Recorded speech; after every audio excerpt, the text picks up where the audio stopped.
하나님 말씀은 마태복음 11장 1절부터 9절 말씀입니다.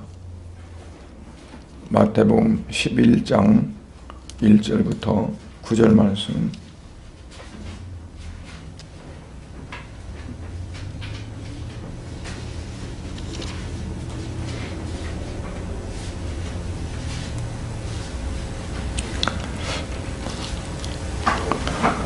예수께서 12제자에게 명하기를 마치시고 이에 그들의 여러 동네에서 가르치시며 전도하시려고 거기를 떠나가시니라.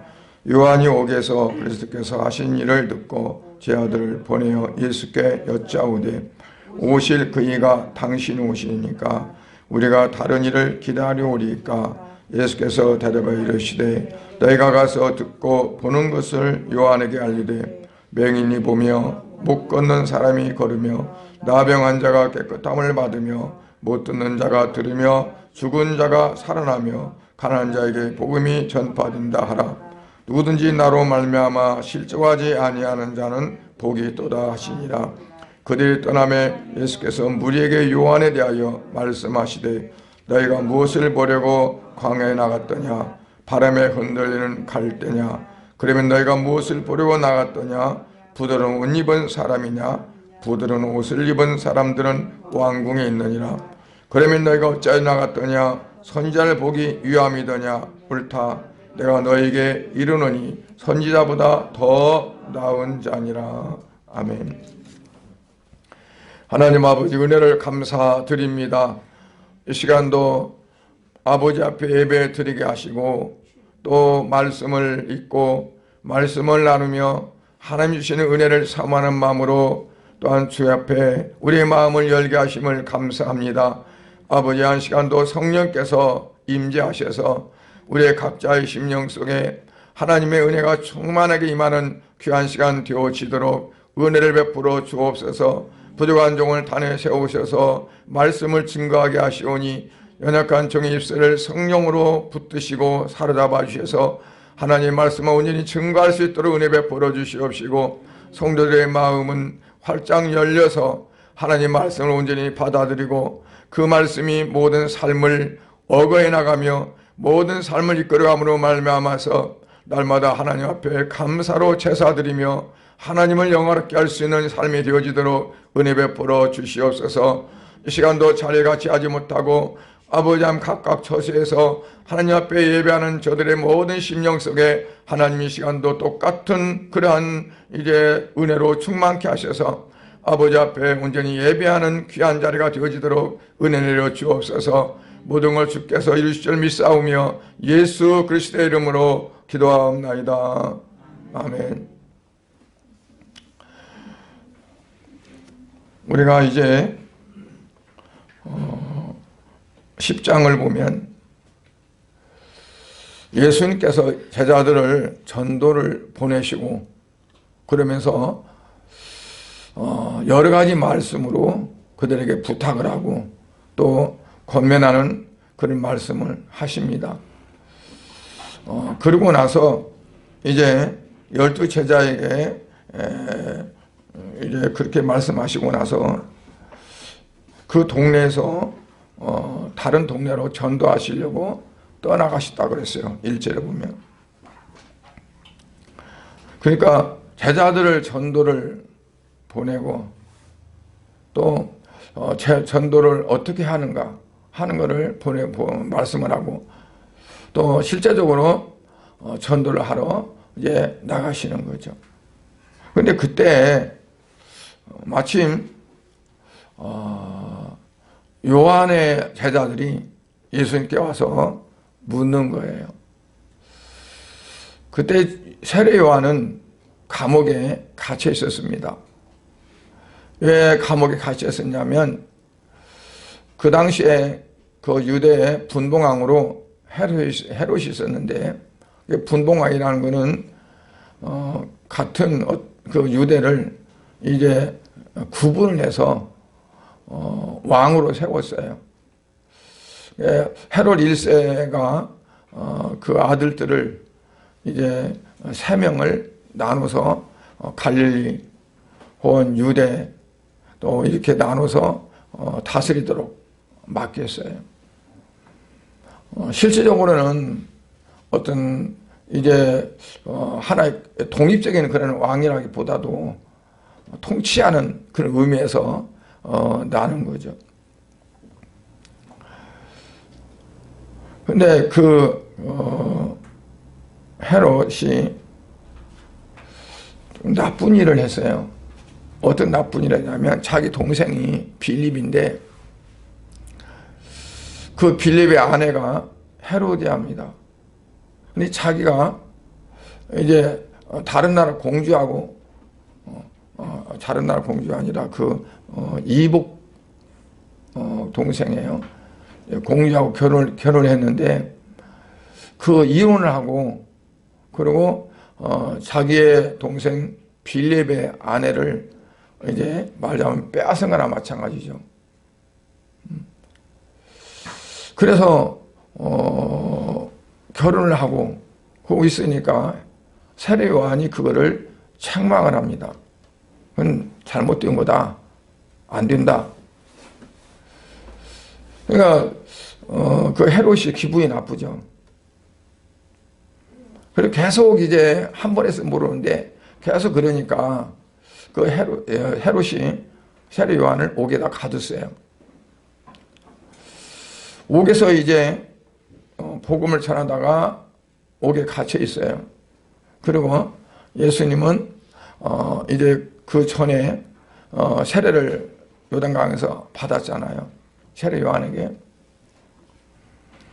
세례 요한이 생각을 해보는 거죠. 아니, 분명히 하나님께서 요단강에서 세례를 받을 때 하늘문이 열리고 하나님의 음성이 들렸는데 그 뒤로 얼마가 지나도 이제 그 메시아이신 예수님이 어떠한 일들을 하지 않고 있어서 묻고 싶은 거예요. 그래서 당신이 우리가 기다리는 그분입니까? 아니면 다른 사람 우리가 또 기다려야 합니까? 라고 묻는 거죠. 그때 예수님께서 내가 맞다. 내가 기다리던 메시아다. 라고 말씀한 것도 아니고 뭐 다르게 말씀한 것도 아니라 이제 오늘 본문에 보면 뭐라고 말씀하냐면 5절에 맹인이 보며 못 걷는 사람이 걸으며 나병한 자가 깨끗함을 받으며 이런 말씀을 해요. 근데 왜 이런 말씀 하시냐면 이사야서 35장에 보면 이제 하나님께서 구원자를 보내실 텐데 35장 4절에 보면 겁내는 자들에게 이르기를 굳세어라 두려워하지 말라 보라 너희 하나님이 오사 보복하시며 갚아주실 것이라. 하나님 오사 그랬어요. 하나님 오사 너희를 구하시리라.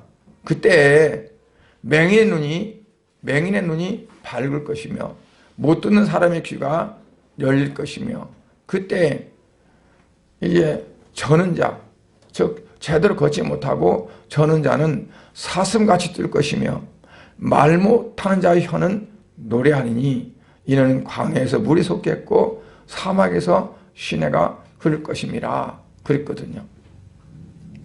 그러니까 하나님이 직접 구원자로 오셔서 이와 같은 일이 일어날 것이다 라고 이사야 선지자가 예수님 오시기 전에 700년 전에 예언을 하신 거예요. 예수님께서 내가 맞다 안 맞다고 말하지 않고 성경의 말씀을 이제 미리 하신 말씀을 인용해서 대답을 하는 겁니다. 너는 가서 요한에게 이렇게 말하라. 그래서 그 요한의 제자들이 그 말을 듣고 이제 돌아갔어요. 돌아간 다음에 예수님께서 뭐라고 말씀하시냐면 요한에 대해서 말씀했다고 그랬어요. 7절에 보면 너희가 무엇을 보려고 광야에 나가 있더냐. 바람에 흔들리는 갈대를 보기 위함이냐, 아니면 너희가 부드러운 옷, 부드러운 옷은 어떤 옷을 말할까요? 비단 옷, 몸에 아주 잘 감촉이 좋고 그리고 잘 휘어감기는 그 비단 옷을 입은 사람을 보러 나갔더냐. 그렇다면 비단 옷을 입은 사람들은 궁중에 있다.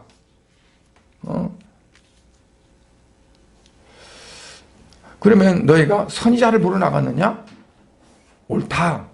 그러면서 그는 이제 선지자보다 더 귀한 자다, 나은 자다 그랬어요.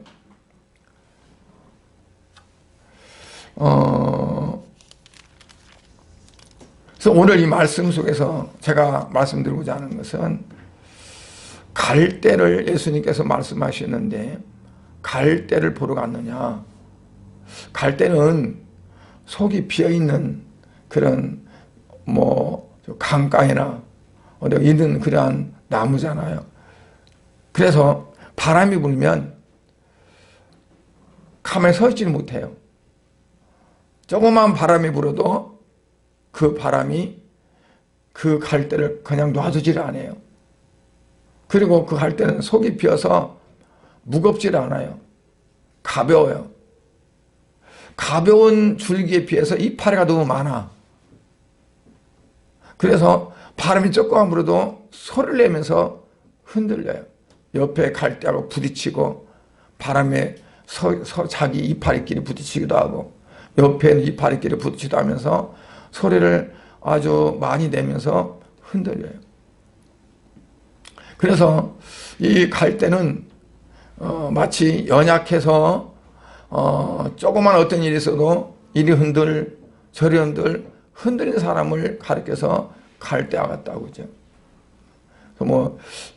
여자는 갈대 순정이라 뭐라 그러는데,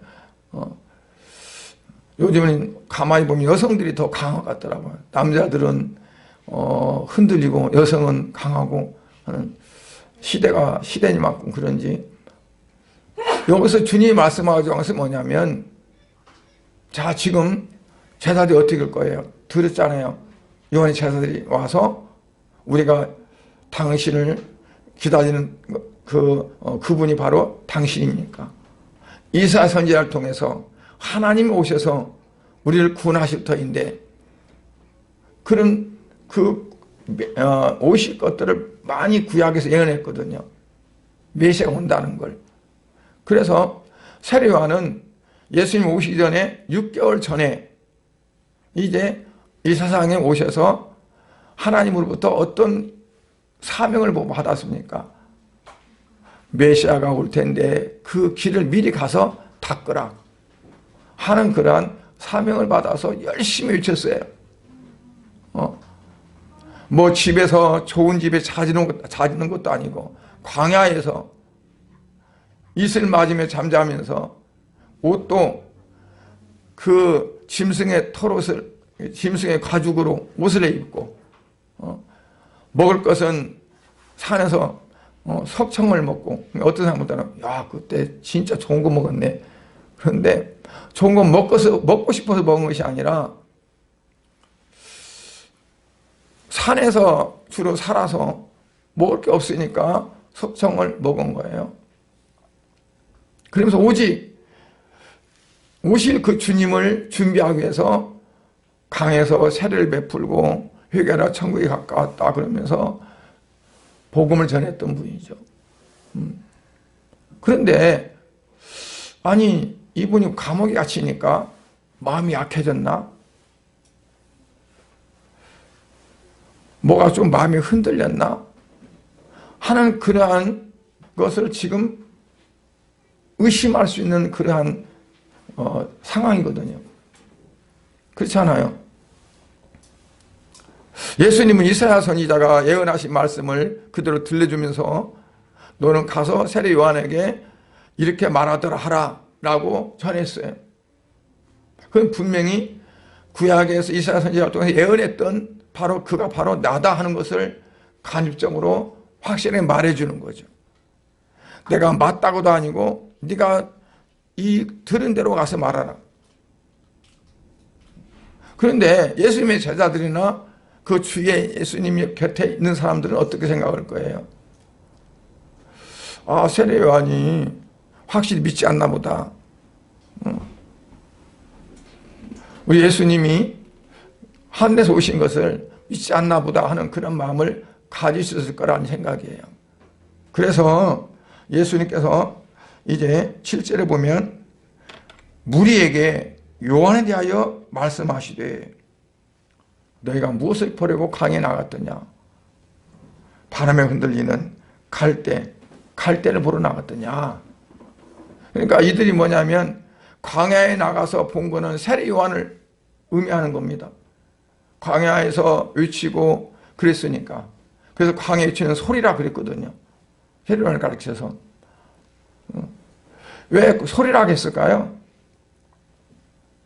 사람들이 세례 요한이 하는 그 말을 무슨 말인지 못 알아들어요.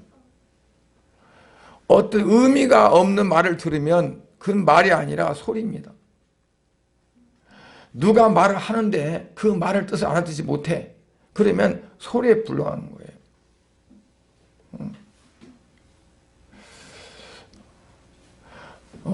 고린도서 13장에 보면 사랑이 없으면 소리나는 구리와 울리는 꽹과리라고. 그러니까 아무 어떤 적이 없다는 거잖아요. 그냥 소리예요. 제가 이렇게 설교를 하는데 여러분들이 소리를 듣는다면 그건 진짜 안타까운 거예요. 그죠?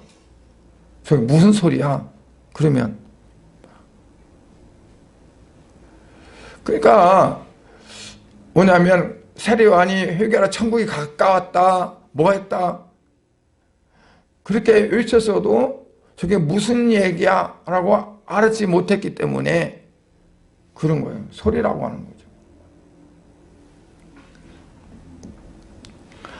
거죠. 이제 그러한 상황에서 예수님께서는 너희가 그렇게 가서 광야에 가서 뭘 봤느냐? 흔들리는 갈대를 봤냐? 아니면 고운 옷을 입고 있는 사람을 보러 갔냐? 그게 아니지 않느냐? 그러면서 세례 요한에 대해서 말씀하시면서 뭐라고 말씀하십니까? 이는 선지자보다 더 나은 자니라 그랬어요. 너희가 알고 있는 선지자, 그 선지자는 다 구약의 사람들이잖아요. 이 유대인들은 그 선지자들이 한 말씀을 이제 하나님 말씀을 알고 그리고 그들은 그 말씀을 율법으로 알고 믿는 자들이잖아요. 그러니까 이 선지자가 말하는 말이 너희들은 뭔 말인지 알지 못했지만 그러나 그의 말은 선지자가 한 말보다 더 귀중한 말이다. 왜냐하면 천국이 가까웠다는 것을 그들이 가르쳐 주는 거잖아요. 천국이 가까웠다. 그거는 지금 예수님 자체가 천국의 복음을 가지고 말씀하는데 조금 있으면 금방 그분이 오신다는 거예요. 그래서 예수님이 오셔서 그들에게 복음을 전할 때 복음을 빨리 더 잘 받아들이기 위해서 와서 열심히 길을 닦는 그 역할을 세례 요한이 하는 겁니다. 사실상은 세례 요한이 갈 때가 아니라 유대인들이 갈 때 같았어요. 그래서 조금만 이제 뭐 나쁜 상황이 되면 하나님은 원망하고 불평하고 조금 좋은 것 같으면 그냥 하나님 앞에 뭐 하나님 할렐루야 영광 돌리고 뭐 샬롬 그러고 막 그러고.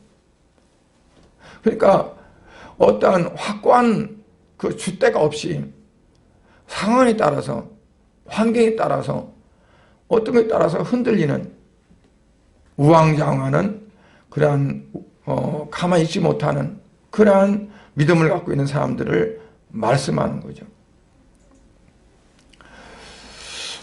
그러면 우리는 어떠한 믿음을 가져야 우리가 갈대 같지 않고 견고하게 서는 믿음을 갖고 우리가 신앙생활 할 것인가 하는 거죠. 그 첫 번째가 뭐냐면 확고한 신앙, 확립된 신앙. 그 말은 무슨 말이냐면 확고하게 내 안에 선다 해서 확립이라고 합니다.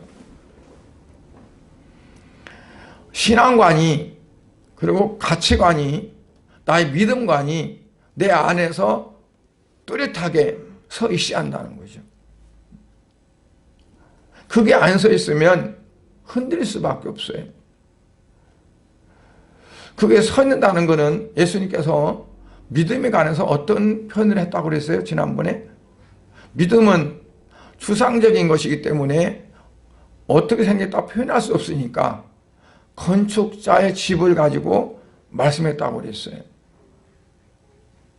어떤 건축자는 모래에 세웠어요, 집을. 지난번에 현대건설에서 지은 그 아파트가요, 진짜 창피하잖아요. 우리나라가 말은 선진국이라고 하는데 세상에 다 지은 것도 아니고 짓고 있는데 이게 그냥 무슨 뭐 종이 조각이 떨어지듯이 그냥 우르르 떨어져 가지고요. 층층층층이 그냥 다다다다닥 그 층마다 이렇게 떨어진 거잖아요. 철거는 무슨 뭐 밧줄 같이 흐느지듯이 막 양쪽으로 쫙 생겨가지고 그냥 부시공사잖아요. 밑에 모래가 아니라 반석에 세웠다 할지라도 내가 어떤 걸 가지고 뼈대를 씌워서 세우지 않느냐가 중요한 거죠. 만약에 그게 견뎌가지고 나중에 입주자들이 들어가서 거기다가 뭐 에어컨 달고 무거운 냉장고 놓고 멋 놓고 뭐서 쭉쭉쭉 살았다고 보세요. 그 다음에 그 문이 무너졌다고 봐. 그러면 얼마나 많은 사람들이 거기서 희생을 당하겠어요. 어떻게 보면 참 잘 된 거라고 봐요. 미리 거기서 몇 명이 희생된 사람들한테는 대단히 죄송하지만 그러나 만약에 입주돼 가지고 그랬으면 얼마나 큰일 날 뻔했어요. 부시공사잖아요. 우리의 신앙도 부시공사가 될 수 있다는 얘기예요.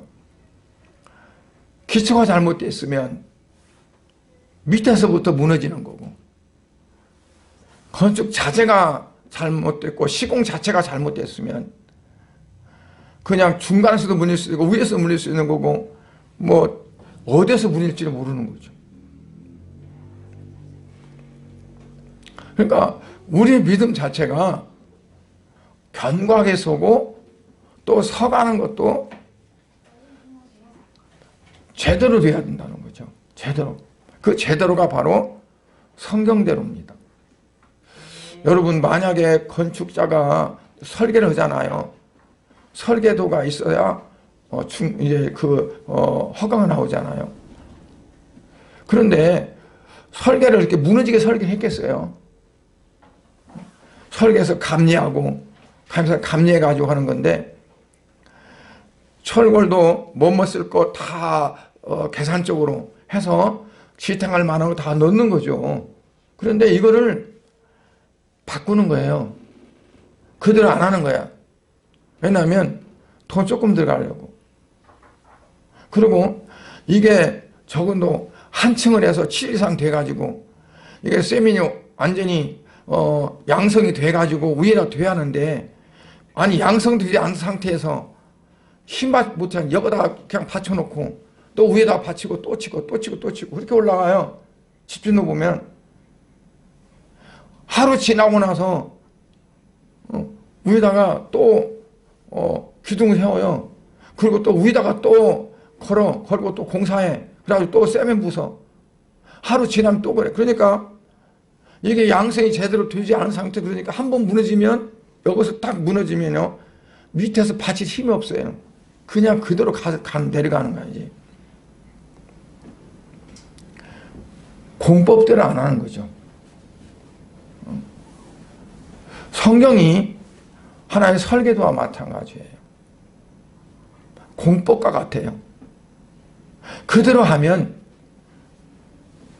흔들릴 수가 없고 틀어질 수가 없어요. 그런데 건축자가 잘못하듯이 이게 우리가 신앙생활을 하는데 말씀대로 안 하고 내가 자꾸 변동시키는 거예요. 가미하는 거예요. 이건 너무 내한테 힘드니까 다른 걸로 바꾸치게 하고 가령 뭐 이만큼 두꺼워야 되는 거를 줄여서 이만큼 두꺼운 걸로 하고. 나는 직접 못 봤는데 누가 그래요. 중국에서 뭐 건물 진 것이 무너졌는데 보니까 철근을 안 놓고 대나무를 넣었다고 한다고. 웃어서 끊어지는 거죠. 말이 안 되는 거잖아요. 근데 가만히 생각해 보면 웃을 일이 아니라 우리가 신앙의 어떤 건물을 짓는데 그렇게 질 수 있다는 얘기예요. 그래서 확립된다 하는 것은 뼈대를 단단하게 온전히 세우는 겁니다. 그래서요, 우리가 성경을 제대로 알고 그 말씀을 제대로 우리가 받고 그 말씀대로 살아가는 거가 하나하나 그대로 정확하게 건축을 해가는 겁니다. 그런데 그렇지 않고 우선 어떤 세상적인 삶, 육신적인 삶 어떤 부분에 그것이 머릿속에 가득 차가지고 그게 앞서가면 어떠냐면 자꾸 편법을 쓰게 돼요. 믿음 생활에 편법을 사용해서 적당하게 적당주의가 나타나는 거예요. 믿음 생활에도 적당하게 좀 너무 그냥 고지식하게 신앙생활 사람들 보면 뭐라고 하냐면 적당히 좀 해. 그렇게 하고 어떻게 해. 답답해서.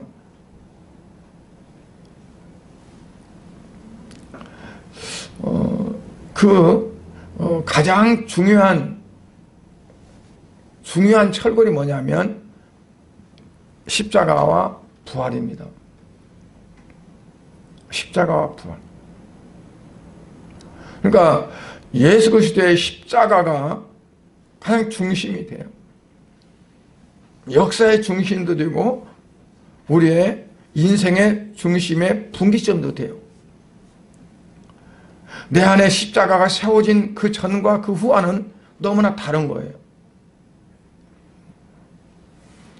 내 안에 예수를 믿었지만 그러나 정말로 그 십자가가 내 안에 세워지지 않았다면 내 삶은 진정한 신앙의 삶이 아니라 육신의 어떠한 것들을 위해서 살아가는 삶이 될 수 있는 거예요. 예수님 제자들에게 너희들은 자기를 부인하고 십자가를 지고 나를 따르라. 십자가를 지고 나를 따르라. 십자가를 지기 전에는 어때요? 나를 진짜로 따르는 것이 못 된다는 거예요.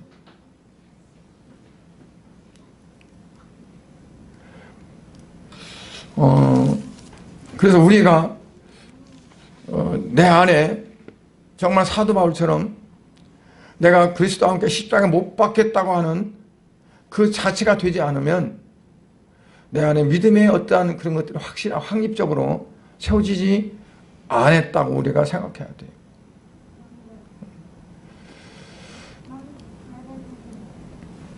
여러분, 우리가 구원을 받았다고 하지만 그 구원에 확신이 있느냐 없느냐 그게 또 중요하잖아요. 구원에 확신이 있는 사람은 어떠한 가운데 있어도 흔들리지 않고 중심이 서는 거죠. 내 안에 예수 그리스도가 계시고 내 안에서 중심이 되어서 모든 내 삶이 예수 그리스도를 중심으로 해서 이루어진다고 하는 그게 되어지면 세상적인 어떤 그러한 것들이 많이 바람에 분다 할지라도 그것 때문에 내가 흔들리거나 좌우되지 않죠. 그래서 흔들림 없는 참신앙은 먼저 내 안에 진정한 믿음으로 딱 세워져야 된다. 그게 내가 구원받았다는 하나의 기쁨과 감사고, 그리고 그 예수님의 십자가가 바로 내 안에 세워져서 나의 모든 것들이 그냥 되어지는 것이 아니라 그 십자가를 통해서 이루어지는 거죠. 그러니까 말하자면 그게 뭐냐면 십자가는 죽음이잖아요. 죽는 거. 내가 죽는 거 그 다음에 사는 거란 얘기예요. 사도 바울은 내가 죽었다. 그리고 이제 내가 사는 것은 내 안에서 그리스도가 살기 때문에 내가 사는 거다고 말해요. 그래서 우리는 어떻게 하면 내가 잘 죽을까? 육신이 잘 죽는 것이 아니라 내가 영적으로 죽는 거. 그러니까 오늘도 죽고 내일도 죽고. 그래서 사도 바울은 날마다 죽는다고 했어요. 자기를 쳐서 복종시키는 거가 죽는 거예요. 내 자아가 죽고 내 자존심이 죽고 내 인격도 죽고 인품도 죽고 내 모든 것들이 다 죽어요. 사도 바울은 그래서 그 다 죽는 것을 가리켜서 뭐라고 했냐면 배설물로 여겼다고 그랬어요. 배설물로 여기기 때문에 그거를 넘어가는 거예요. 그리고 그리스도를 아는 지식이 가장 고상하기 때문에 그랬다고 했잖아요. 그러니까 주님이 모든 세상 어떤 것보다 가장 중요하다. 예수님이. 그게 결국 내 안에 딱 서야 된다는 거죠. 내 중심에. 사실 저도 그게 잘 안 돼요. 어떤 때는 이게 이렇게 하나 저렇게 하나 주님 앞에 구하기 전에 내 마음속에서 그럴 때가 있어요. 어떤 때는 무슨 말을 들으면 감정이 올라올 수도 있고 뭘 그래 그런 마음이 막 들 수도 있고요. 그런데 그러한 것들이 내 안에 있는 시간이 조금씩 짧아진다는 걸 저는 느껴요. 그러니까 우리가 우리 안에 그러한 것들이 없을 수 없고 육신을 가지고 있는 순간까지는 다 있는 건데 이걸 얼마나 빨리 내가 십자가로 넘기느냐, 내가 얼마나 내가 이거를 그 예수 안에서 죽음으로 넘기고 내가 거기서 부활하느냐. 죽음이 없으면 부활이 없잖아요. 내 자체가 죽을 때 거기서 부활이 있거든요. 그게 이제 하나의 그리스도 안에서 생명으로 나타나는 거예요. 그래서 예수님이 그들에게 말씀하는 건 바로 너희가 갈대를 보러 갔느냐. 세례요한이 너희들이 눈이 갈대로 보이더냐. 아니란 얘기예요. 너희는 요한이 바람 부는 대로 이리 흔들 저리 흔들거리는 줏대없는 갈대와 같은 사람으로 생각했느냐. 아니다. 그는 주관이 뚜렷한 사람이다. 헤롯이 잘못했을 때 죽을 각오를 하고 계속 지적한 거예요. 감옥에 갇혔어요. 헤롯이요 죽이고 싶은데 두려워서 못 죽였어요. 다들 세례요한을 받들고 세례요한을 정말 그 하나님 보낸 사람을 믿고 그러니까 못 죽였어요. 그런데 생일날 생잔치를 하는데 그 헤로디아 딸이 그 헤로디아가 이제 빌립의 딸인지 아니면 어찌는 잘 모르겠어요. 그런데 헤로디아 딸이 막 춤을 췄어요. 어떤 영화 본 게는 배꼽춤을 추더라고. 살사춤 같이 막 추니까 이 헤롯이 기분이 너무 좋아가지고 야 불러가지고 네가 원하면 내가 뭐든 주겠다. 뭘 원하냐 그러니까 그 헤로디아가 손지대하고 오라게 가지고 뭐라고 주냐면 너 세례 요한의 목을 갖고 싶다고 그래. 이렇게 말해준 거예요. 그러니까 이게 또 가가지고는 저 감옥에 있는 세례 요한의 목을 주세요 그런 거죠. 자기가 뭐든지 원하면 준다고 했으니까 그 말에 책임을 져야 되고 어쩔 수 없이 세례 요한의 목을 베서 이제 그 갖다 준 거죠. 세례 요한은요 이 땅에 와서 하나님이 주신 사명을 온전히 다 이룬 사람이에요. 그래서 선지자보다 더 낫다 그랬어요. 그런데 사람들이 편견을 가지고 잘못 볼 수도 있어요. 그래서 예수님은 그거를 확실하게 말하는 거죠. 아니다. 세례 요한은 갈 때가 아니다. 그렇게 흔들린 사람이 아니다. 그는 선지자보다 나은 사람이다. 라고 이렇게 말한 겁니다. 두 번째는 뭐예요? 소망이 없는 신앙을 가지면 안 된다. 소망의 신앙입니다. 고린도서 4장 16절에 보면 우리가 낙심하지 아니하는 우리의 겉사람은 낡아지나 우리 속사람은 날로 새로워지도다. 우리의 주목하는 것은 보이는 것이 아니요 보이지 않는 것이니 보이는 것은 잠깐이요 보이지 않는 것은 영원하다.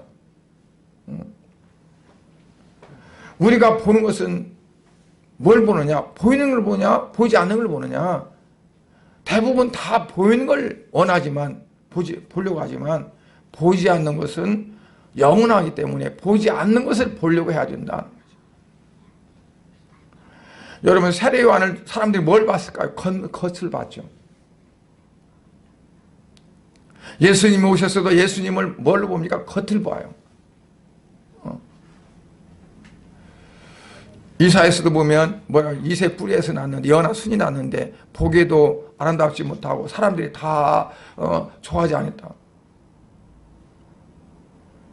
나사렛 촌놈이라고 그러고 업신여기고 그랬죠. 왜냐하면 겉을 보고 그런 거죠. 고린도서 5장 1절에 보면 만일 땅에 있는 우리 장막집이 무너지면 하나님께서 지은 집 곧 손으로 지으신 것이 아니요 하늘에 있는 영원한 집이 우리에게 있을 줄 아느니라. 참으로 우리가 여기에 탄식하며 하나님부터 오는 우리 처소로 덧입기를 간절히 원하노라. 이는 우리의 믿음으로 7절을 보면 믿음으로 행하고 보는 것으로 하지 아니함이라. 그러니까 보는 것, 보이는 것을 잘 봐야 돼요. 우리 육신의 눈으로 보고 판단하지 말아야 돼요. 육신의 눈으로 보는 것을 100% 믿지 말아야 돼요. 내가 눈으로 보고 내가 느끼는 것 그 자체에 내가 속을 수가 있어요. 왜 이거는 다 그냥 겉이에요. 우리는 눈으로 그래서 짓는 죄가 엄청 많아요. 눈으로 보고 판단하는 거죠. 잘못되게 하는 거죠. 귀로도 마찬가지지만 귀보다도 눈이 더 훨씬 많아요. 왜냐하면 우리 눈은 멀리도 봐. 그러나 귀는 멀리 있으면 잘 안 들려. 가까이 있어야 들리지. 그러니까 우리 눈으로 보는 게 더 많아요. 그래서 보지 않는 것이 영원하지 보이는 것은 영원하지 않다. 그것 때문에 우리가 죄를 짓는 경우가 많아요. 그래서 우리는 안경을 쓰고 봐야 돼요. 뭐 비싼 안경을 쓰고 보느냐 그게 아니라 신령한 눈으로 봐야 돼요. 신령한 눈으로. 즉 영적인 눈으로 육의 눈으로 보지 말고 영의 눈으로 봐야 되는데 영의 눈은 어떨까요? 필터가 있는데 그 필터 자체가 성령이죠. 성령. 그러니까 우리가 성령에 온전히 사로잡혀야 결국에 보는 눈도 달라질 수 있다고 봐요. 듣는 귀도 달라질 수가 있어요. 그렇지 않으면 그냥 그대로 보면 보는 대로 듣는 듣는 대로 그렇게 되어지는 거죠. 그리스도인들은 하늘의 소망을 두라고 그랬어요. 히브리서 6장 19절을 보니까 우리가 이 소망이 있는 것은 영혼의 닷 같아서 튼튼하고 견고하여 휘장 안에 들어간다 그랬어요. 이 소망이 있는 것은 왜 소망이 있느냐? 닷은 뭐죠? 돛과 닷이 어떻게 같습니까? 틀립니까? 돛하고 닷하고. 돛은 바람을 이용해서 배가 항해하도록 하는 것이 닷이고요. 돛이고, 닷은 바다에 깊은 데다 내려서 떠내려가지 않게, 해조류에 밀려가지 않게 고정시키는 것이 닷입니다. 그래서 돛단 배가 있고, 그러죠. 그러니까 영혼의 닷 같은 다른 것은 뭐냐면, 이게 가만 있으면 닷을 안 내려놓으면 그냥 흘러간다는 거예요. 다른 데로 자기가 가고 싶은 데라는 거. 그래서 영혼의 닷이 있는데 영혼의 닷이 뭐냐? 소망이란 얘기입니다. 소망. 내게 소망이 없으면 아무데나 흔들고 가버려요. 흘러가. 그러나 내가 소망이 있어. 그러면 그 소망을 보고 다른 데로 안 흘러가요. 근데 그 소망이 어디냐? 견고한 휘장 안에 있다는 거예요. 휘장. 여기 히브리서에는 그 휘장이 어디냐? 휘장 안을 어디로 말하냐면 지성소로 말합니다. 지성소. 그래서 지성소는 하나님이 계신 곳, 하나님 임재에 계신 곳, 그 계신 곳을 지성소라. 성소에는, 성막에는 법궤가 지성소 안에 있었어요. 히브리서 기자는 예수님께서 대상이 돼서 저 지성소 안에 들어가셨다 그랬어요.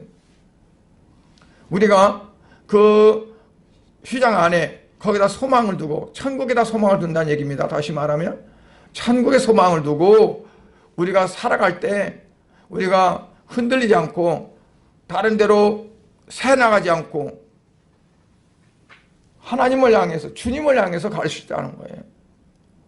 그게 바로 튼튼하고 견고한 그러한 닻으로 인해서 그 휘장에 갈 수 있다는 겁니다.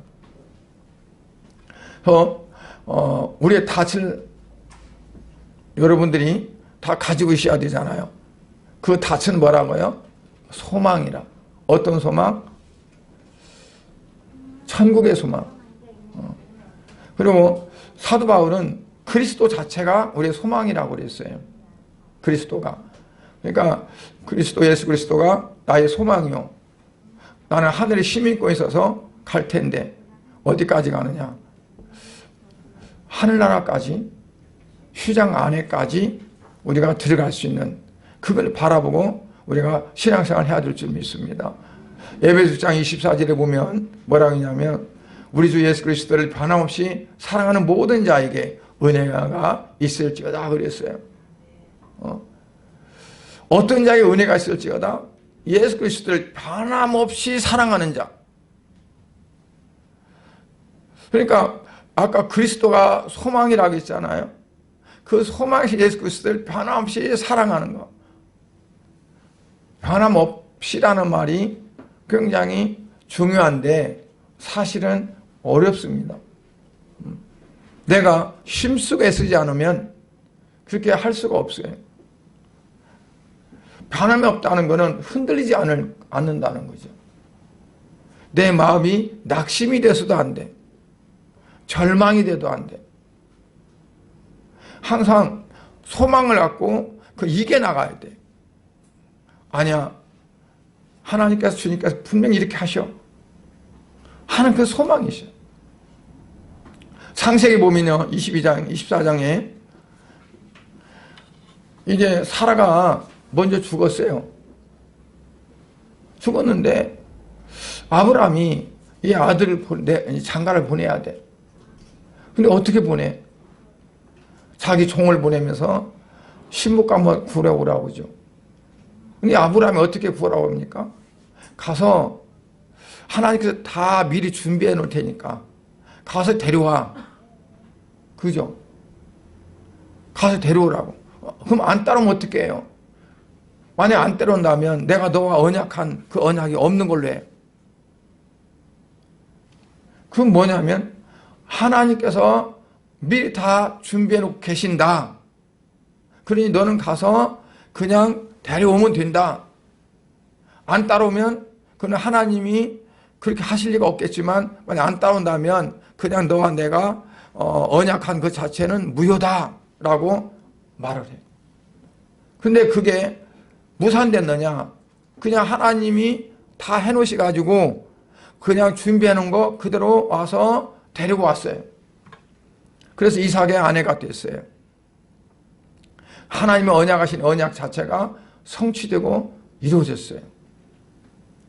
그러니까 우리는 안 될 거야, 어려울 거야, 힘들 거야, 어떤 그런 것들이 딱 전제가 돼요.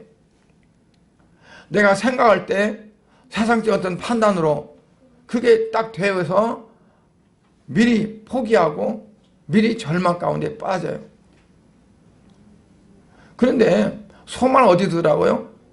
하나님께 두라. 예수님께 두라. 나는 못하고 나는 할 수 없지만 하나님은 하신다. 하시니 하나님께서 분명히 이루신다는 그런 소망이 있을 때 우리가 절망하지 않고 낙심하지 않을 수 있는 거죠. 우리가 시편에 보니까 그랬어요. 지난번에 새벽 예배 때 우리 그 말씀 암송하자고 했는데 내 영혼아 어찌하여 네가 낙심하며 어찌하여 내 속에서 불안해하는가. 너는 하나님께 소망을 두라. 그가 나타나 도우심을 말미암아 내 하나님을 여전히 찬송하리로다. 왜 낙심하고 왜 내 속에서 불안해하느냐. 너는 하나님께 소망을 두라. 그러니까 우리의 소망을 어디다 둬요? 하나님께 둬야 돼. 하나님은 하신다. 그러면 그가 나타나 도우심으로 말미암아 내가 여전히 하나님을 찬송하리로다. 우리 모두가 그 말씀을 좀 읽습니다. 43장 11절, 5절, 10편 43장 5절, 10편 42편 5절과 11절, 6절과 11절. 이게 42편에도 2번 나오고 43편에 1번 나오고 똑같은 말씀이 반복돼요.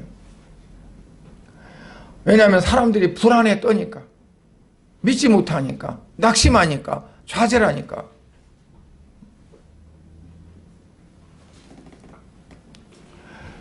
그래서 우리가 그리스도인들은 마지막 날에 이렇게 좀 찬양을 해야 될 줄 믿어요.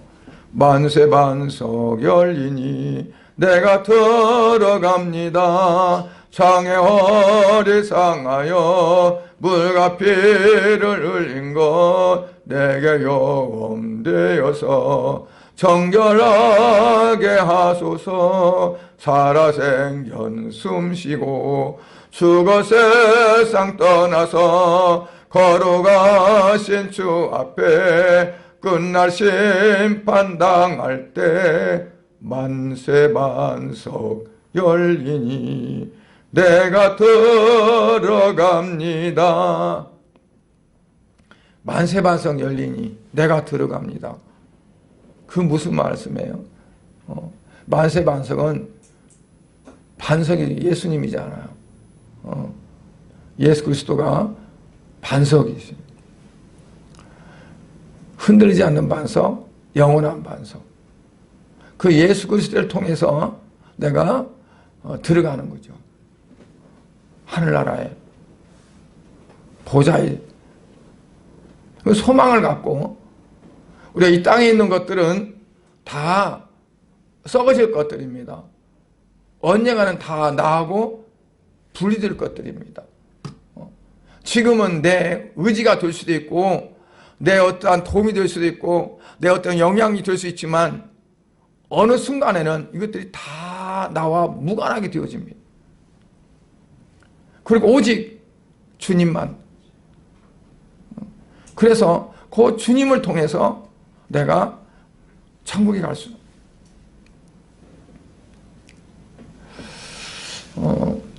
오늘날 우리가 어떠냐면 현실주의, 감각주의 혹은 기회주의 이런 것들 때문에 주님을 가까이 하지 못하고 멀리하게 돼요. 그래서 오히려 현실주의나 감각주의나 기회주의나 현실주의는 현실적인 면에는 좋지만 그러나 신앙을 해치게 돼요. 감각주의는 느끼는 것. 많은 사람들이 자기 느낌에 따라 뭘 해요? 필이 온다고. 뭔 필이야, 필이 오기는. 느낌 온다는 거야.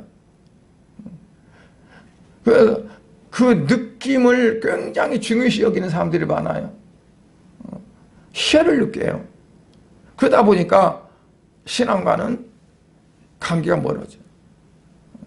기회주의자들은요, 기회만 있으면 틈을 타서 뭘 하려고 해.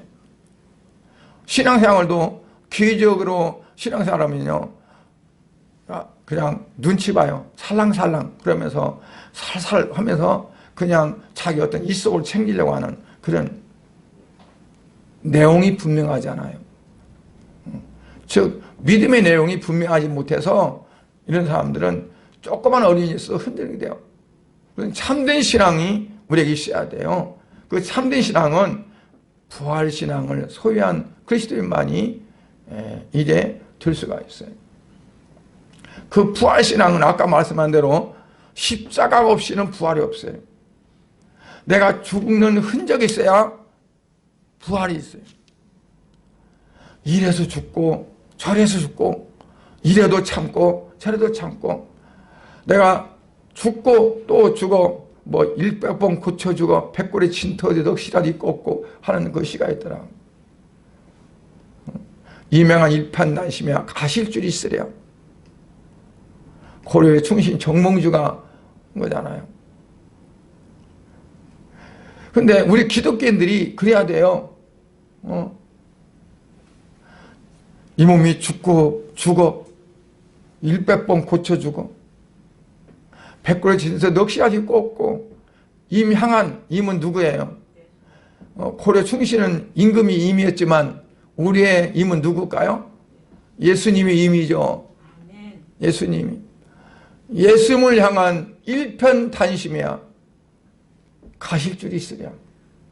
어떤 것들이 내게 와도 그것 때문에 내가 흔들리지 않고 그를 딛고 서서 오직 주님만을 향해서 갈 수 있는 그런 것들이 바로 참된 신앙을 이룰 수 있다는 얘기입니다. 그래서 우리가 이와 같이 예수 그리스도의 터에 깊이 뿌리를 받고 거기에 집이 세워지고 또 거기에 집이 세워지다 할지라도 하루하루 살아가는 삶이 어때야 돼요? 말씀대로 설교대로 살아가야 돼요. 말씀대로. 그래서 우리가 새벽에 일어나면 하나님 말씀을 보고 그리고 그 말씀대로 묵상하고 그러면서 오늘 하루도 주님 앞에 맡기고 오늘 하루도 내가 내 감각적으로 내 현실적으로 내 귀적으로 살지 않게 하시고 오직 말씀대로 살게 없어서 하는 그런 신앙권으로 살아갈 때 정말 하나님께서 원하시고 기뻐하시는 흔들림 없는 참된 신앙이 될 줄로 믿습니다. 기도하겠습니다. 하나님 아버지 은혜와 사랑을 감사를 드립니다. 오늘 우리 성도들 험악하고 어렵고 힘든 이 세상에 살면서 여러 가지로 흔들릴 수 있고 정말 낙심하고 좌절할 수 있지만 그러나 참된 소망을 갖고 우리가 이제 믿음으로 흔들리지 않고 견고하게 서서 신앙생활 할 수 있는 성도들이 다 되어지도록 은혜 베풀어 주시옵소서.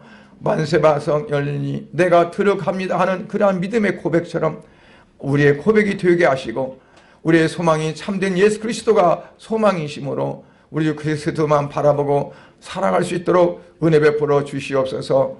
아버지, 이 시간도 참여하지 못한 성도들 예배를 통해서 아버지, 이 말씀이 저들에게 신앙의 고백이 될 수 있도록 은혜 베풀어 주시옵소서. 예수 그리스도의 이름으로 기도드려옵나이다. 아멘.